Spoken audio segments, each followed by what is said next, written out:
go, feeling low, about to blow back up. Here I won't ever let the doubt creep in. Gotta pop a couple more aspirin. I don't think I'll ever let you.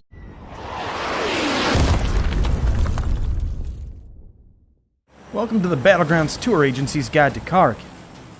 Now, you might know KARAKIN from its infamous Black Zone and survivors using sticky bombs instead of doors, but this little island is so much more than a 2x2 field of destruction.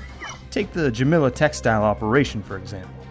Jamila Textiles was by far the most prominent business on the island, replacing farming after a massive drought devastated the economy. Even the octopus fishermen had their land bought out by Jamila's owner, Amir, and left for the mainland. Amir owned damn near the whole island by the time he was done, but reasonable people know that textiles weren't what was paying for it. Still, more factories were built, some in obscure locations with only minimal staff even to run them.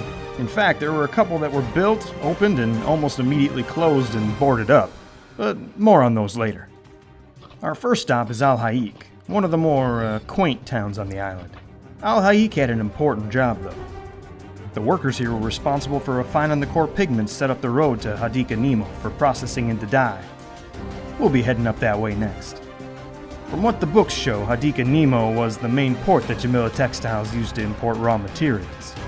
It was also the place where all the factory's dyes were mixed, as you can see from the multicolored vats here. Now, on the way to Al Habar is the first of those boarded up factories I talked about. They patched up the walls after the last battleground, but sure would be interesting to see what's going on in there. I got a feeling it wasn't making textiles. Next up is Al Habar, one of the biggest cities on KARAKIN. Al Habar was the city closest to many of the farmsteads on the island, and thus used to be a pretty big economic area. After the farmers had left and Jamila bought up their land, the city was mostly inhabited by factory workers. Speaking of Jamila, up on the hill over there is the main Jamila textile factory. Many people questioned this location for the main factory, as it was pretty far from both the main port cities and even a bit of a haul for Al Habar. But when you're trying to be discreet, it makes perfect sense. What, did I forget to mention that Amir was a smuggler?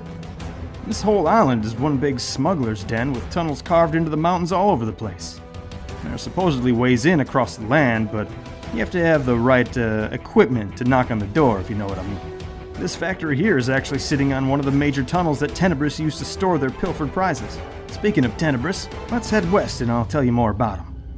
This is the port city of Barca here. Did you notice an ominous octopus logo sprayed all over town?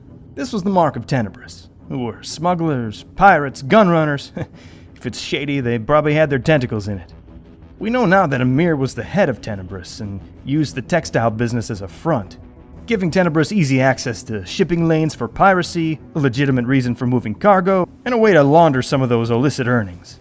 If you heard about the disappearance of the SS Summerland and all the weapons it was carrying, that was them. Not a bunch you want to mess with. While their mark is pretty prominent here, the main Tenebris hideouts are said to be in the mountains. Not much to tell about our last city, Bashara, but people do need a place to live.